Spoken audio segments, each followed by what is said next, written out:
I just wanted to share that Marc Malone is the loving husband of Jillian, data scientist, analyst, philosopher of science, and founder and president of America 21, an anti-globalist organization that seeks to free America from global governance.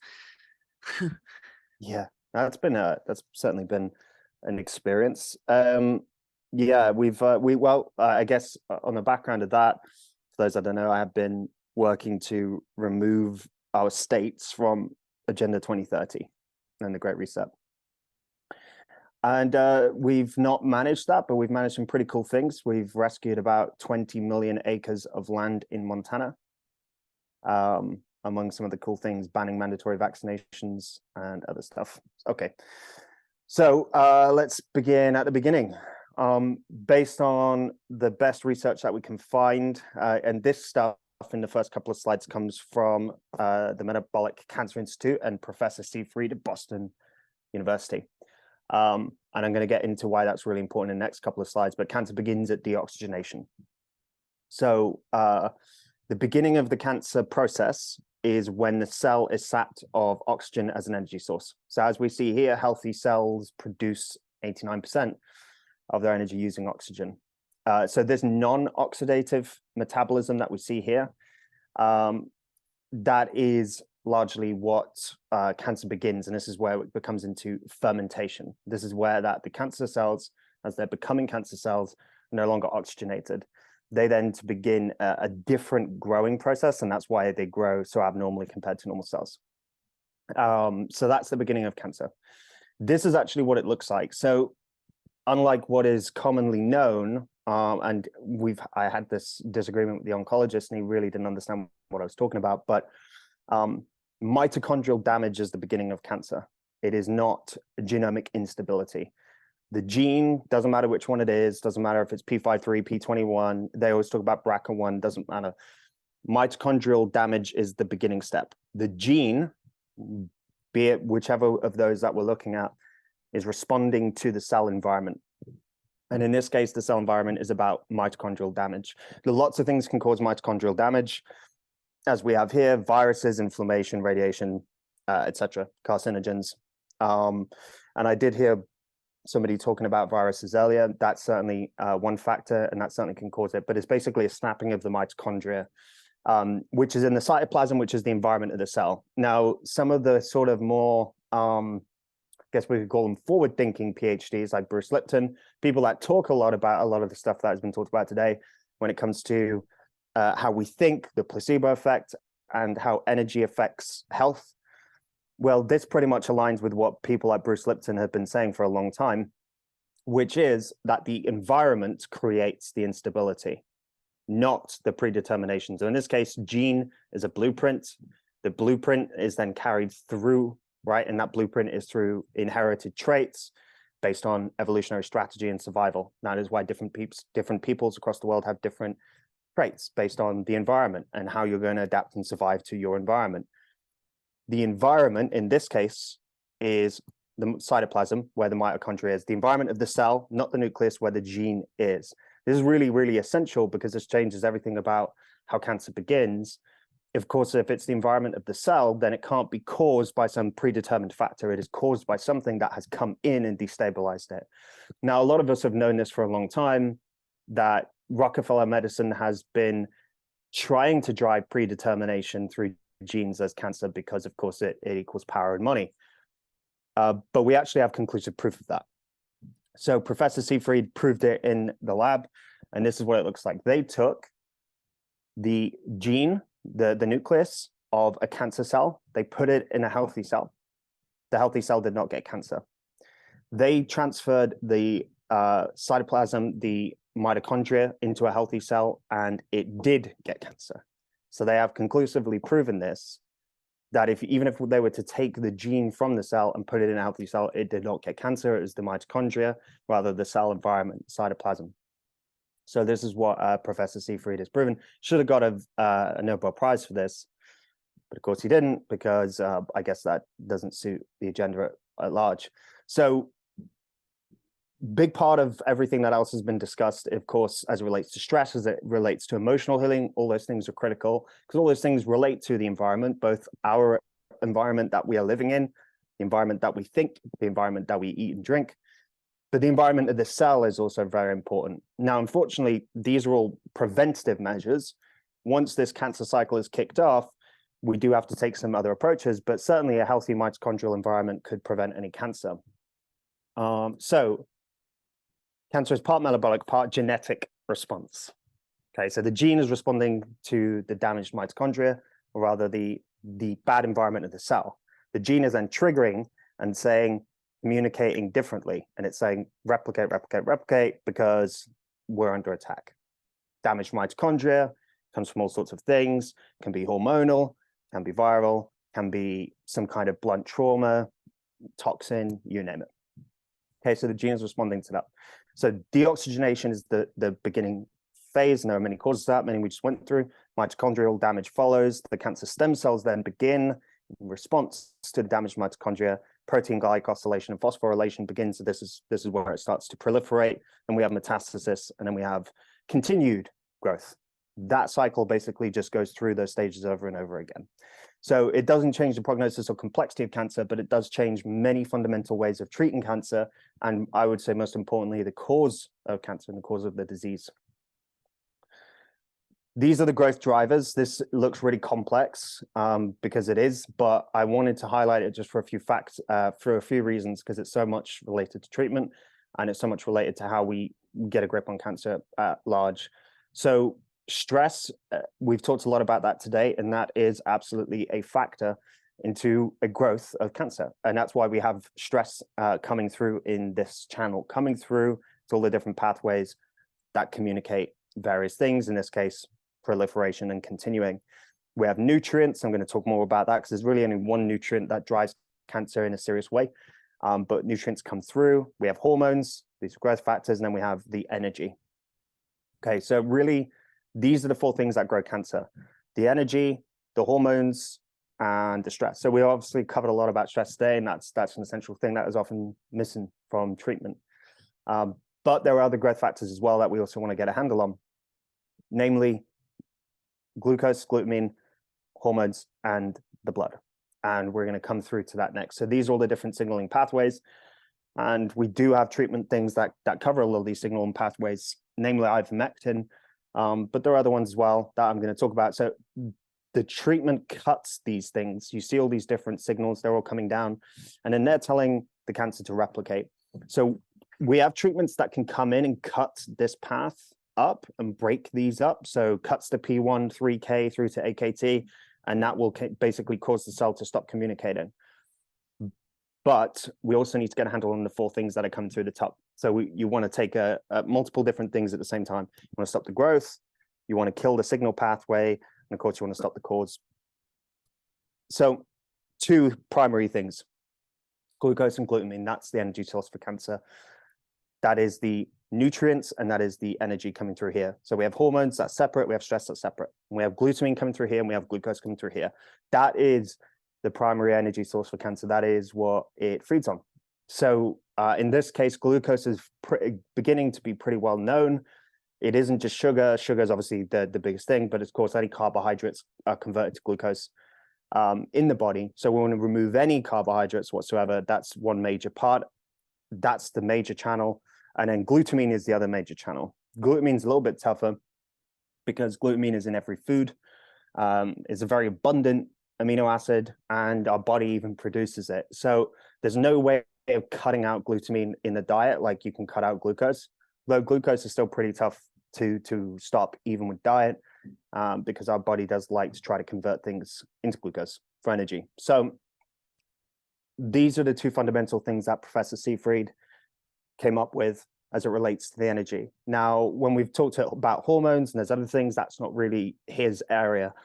But one major thing he brought in, which is related to what I just talked about, mitochondria being the cause of cancer, he also recognized that if you starve the cancer of glucose and glutamine, you can starve it of its energy source and the cancer will shrink. Now, it's not a cure for cancer, and he'll be the first to admit it, but it can be very effective at shrinking tumors and allow them to be operable or to be cured by the means. So glucose and glutamine, you won't hear this in any oncologist's office, you won't hear it in any Rockefeller Medicine hospital, but it has become pretty well known in the bioscience sphere and in honest academia. So blocking glucose and glutamine are essential, stopping cancer. So the cancer's key survival pillars would be the following: glucose and glutamine for energy, hormones, that's anything. So that's aromatase more broadly, androgen, estradiol, estrogen, angiogenesis, which is how it travels through the blood, and the cell signal pathways, all of those networks that we were looking at before. So those are the kind of the four key pillars. You're looking at its growth coming from the energy. So if you can stop that, it's got no energy coming in. If you can balance the hormones, because hormones are almost always involved, then that will help significantly. The blood part, I heard Laura mention, and nattokinase. Nattokinase is a very effective anti-angiogenic. I know Peter McCullough has been talking about using it for the mRNA injections, and it's pretty effective at that, as well as N-acetylcysteine, NAC. That's also very good for that. So basically, a lot of these things that are good for treating just healthy blood flow and reducing viral clots, whatever, going through the blood, is also pretty good at stopping cancer traveling through the blood. And then the cell signal pathways, which would be the antiparasitics. So these are the kind of the four survival pillars that we've been focusing on, and generally what the scientific literature in its disparate forms focuses on. I say that because you're not going to find all of this information in any one paper.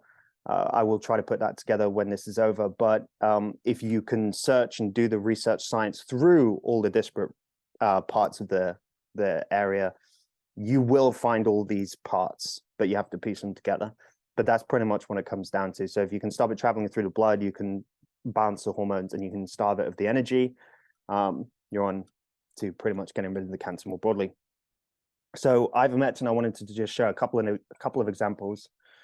These are some different research papers that have been used. This one was 20 breast cancer patients in China, as well as lab reports on cells and on mice.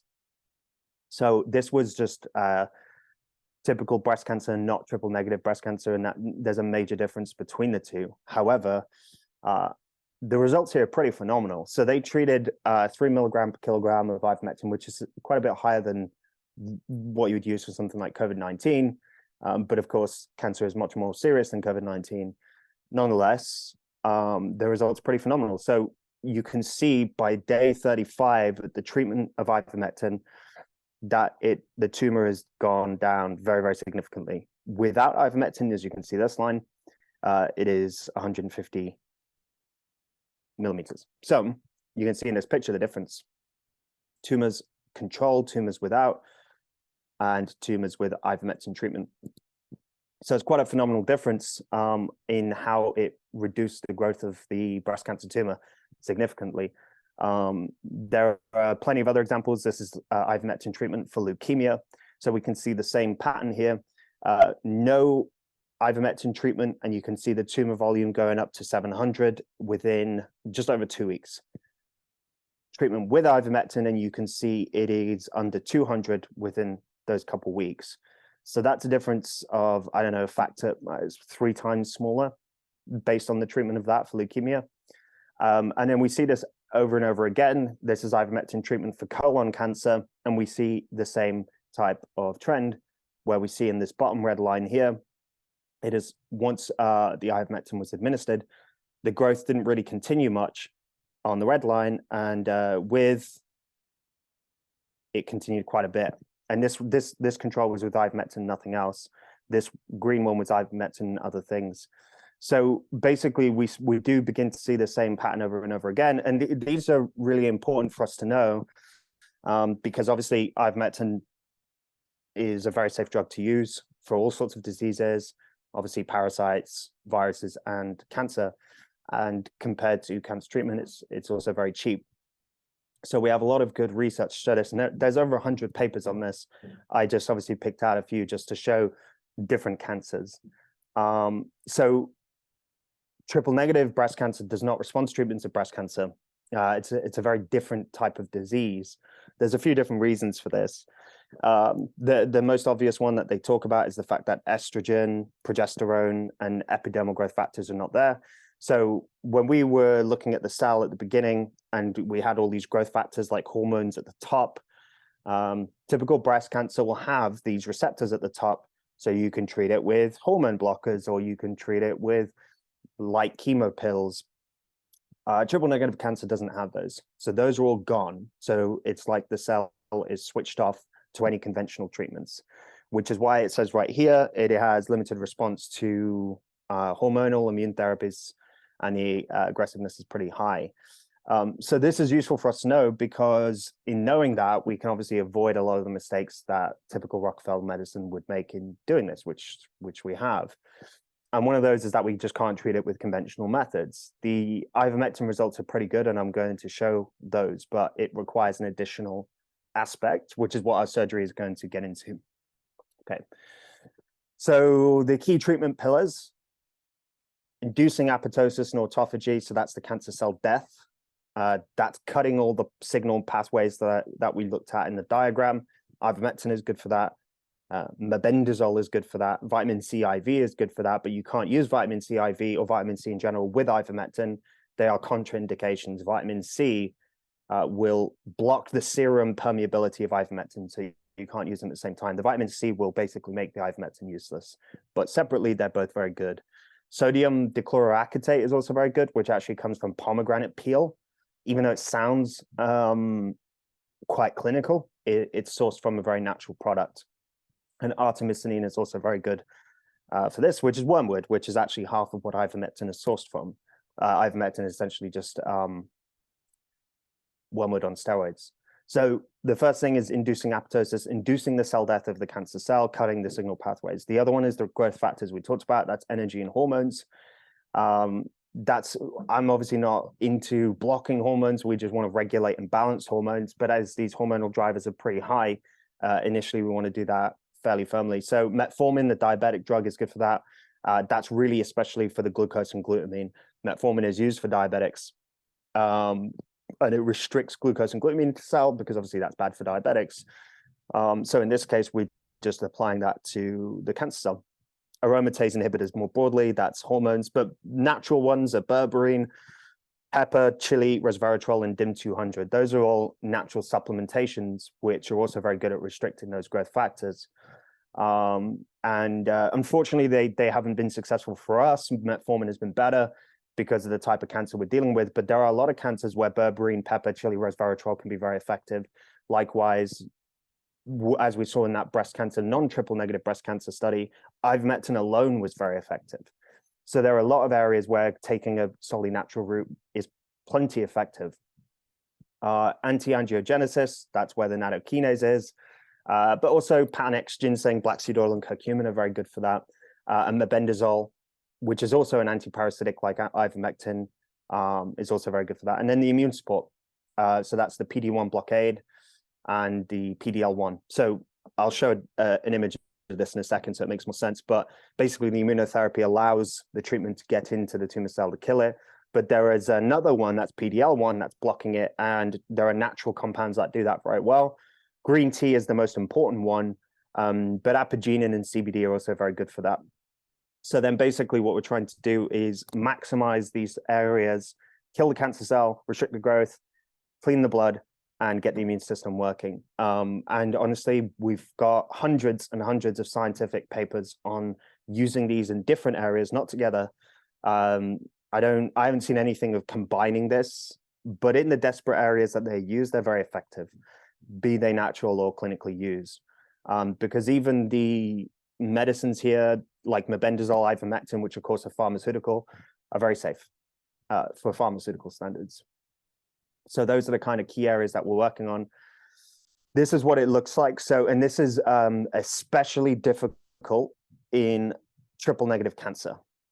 So as we see the tumor cell, we have PD-L1 and PD-1. So the PD-L1 is what the green tea is very good at. So the green tea gets in and knocks this PD-L1 pin out the way. This T cell is the immune system. The immune system can't access the cancer, especially in triple negative cancer and also some of the other more aggressive cancers. In a lot of cancers, the immune system will naturally aid if you take something like ivermectin with the green tea, the chili, and the pepper. But in this case, not so much. So we need to take two things. We need the green tea to knock this PD-L1 out the way. And then we need the immunotherapy to knock this PD-1 out of the way, because there's no natural way with any strength to get this PD-1 knocked. But basically, if we can break PD-L1 and break PD-1, then this T cell, this immune system, in Jill's case, and in anyone who struggles with something like this, will be able to smash the tumor cell, as it shows in the image right there. So basically, you're trying to knock out that blockade so the T cell can go in and crash and kill the tumor cell. It cannot work just by stimulating the immune system because there's a blockade right there. So no matter how healthy the immune system is in this type of cancer and some other type of cancers, if the blockade is not removed, the T cell will not be able to access the cancer. And that's been a struggle with this and some other type of cancers. The good news is, once we know what we're looking at, we can knock these out and we can get the T cell in, which we're going to be doing in the next few days. It's very exciting. So this is an essential part. This is the end point of cancer treatment, immune support. Most of them you could probably get by with just the green tea, the apigenin, and the CBD, which would knock out this one. In our case, that hasn't been potent enough, but I imagine it would be in a lot of cases. So that's the immune support part, alongside killing the cancer and restricting the growth. So yeah, this is the clinical data on triple negative breast cancer. Aside from the fact that chemotherapy remains the standard of care, they've admitted right here, there are no chemotherapies approved for metastatic triple negative breast cancer. And in addition to that, they even admit that in the same clinical data that it is not even effective for this type of cancer. I don't like chemotherapy anyway, for all the reasons we just went through. But the reality is, even if we could use it, we can't use it. It wouldn't even work for this type of cancer. So as it says right here, chemotherapies have limited effectiveness and are associated with unfavorable toxicity profiles with this type of cancer.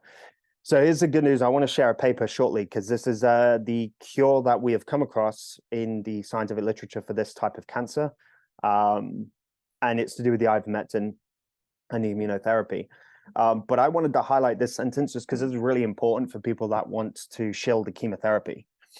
Doxorubicin is the most potent chemotherapy, right? It's what the one that they call the red devil, right? It's the strongest anti-cancer drug that Rockefeller medicine has to offer.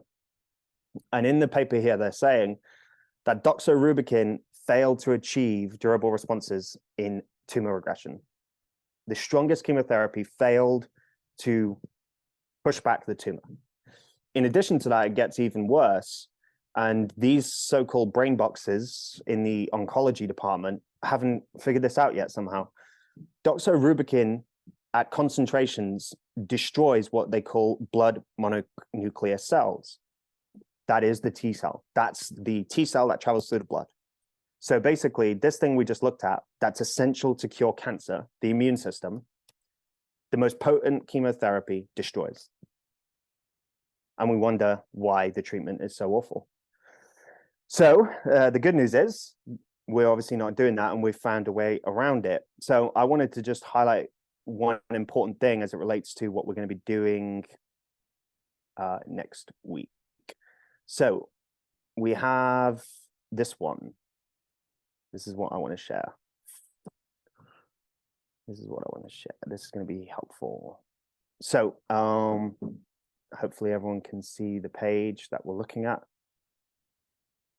Okay, so ivermectin converts cold tumors hot and synergizes with immune checkpoint blockade. That's the immunotherapy. Triple negative cancer, and this is Nature. This is the #1 science journal in the world. They are basically admitting that ivermectin immunotherapy is the best kind of treatment for this type of cancer, and I'm sure with many others, as we looked at before. So I want to come down, and basically the anti-PD-1 thing we looked at, plus the ivermectin, allows the T cells to infiltrate the tumors and kill the cancer. And we have a great example. So they're talking about getting in CD4 and CD8 T cells, but I wanted to show you guys this. So this is the ivermectin alone versus the triple negative cancer growth. So we see a significant, obviously, deviation in growth here. Again, probably 2 to 3 times smaller. And that's because ivermectin is allowing these immune system cells, these T cells, these two, to get into the cancer. But the really exciting part is when they combine it with the immunotherapy, which we're going to be getting next week, this anti-PD-1, once they combined it with the immunotherapy, which we get with the cryoablation surgery, the cancer is completely gone by day 28. So this purple line is the ivermectin and the anti-PD-1 immunotherapy. See, ivermectin alone is the green one. Initially, there's deviation, but over time, it comes back up. Now, eventually, it did go down here while the other ones grew. But the problem is that was a smaller amount in terms of there was a smaller amount of basically patients that were cured with ivermectin alone. So with the immunotherapy in the ivermectin, this purple line, we had basically 1 month in, triple negative cancer gone. And that was 75% of the model's long-term disease-free survival by combining the two. The immunotherapy alone, this gold line, did nothing. It was basically in the same position as no treatment at all. The ivermectin worked with a small percentage alone, but really it's the combination of the both. It's the only thing I've seen cure this type of cancer with, scientific literature and strong evidence that I can see.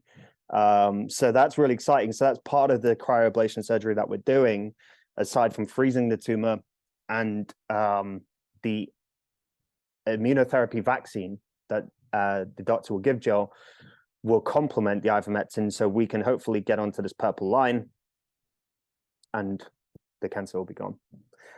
So that's hopeful. And that's pretty much all I had to share. I know that's quite dense and there's a lot going on there, but my head has been stuck in this for a long time. So that's pretty much all I can think about at the time being. So hopefully that helped everybody, or at least gave you some insight into what we're up to. Does anyone have any questions or anything to add?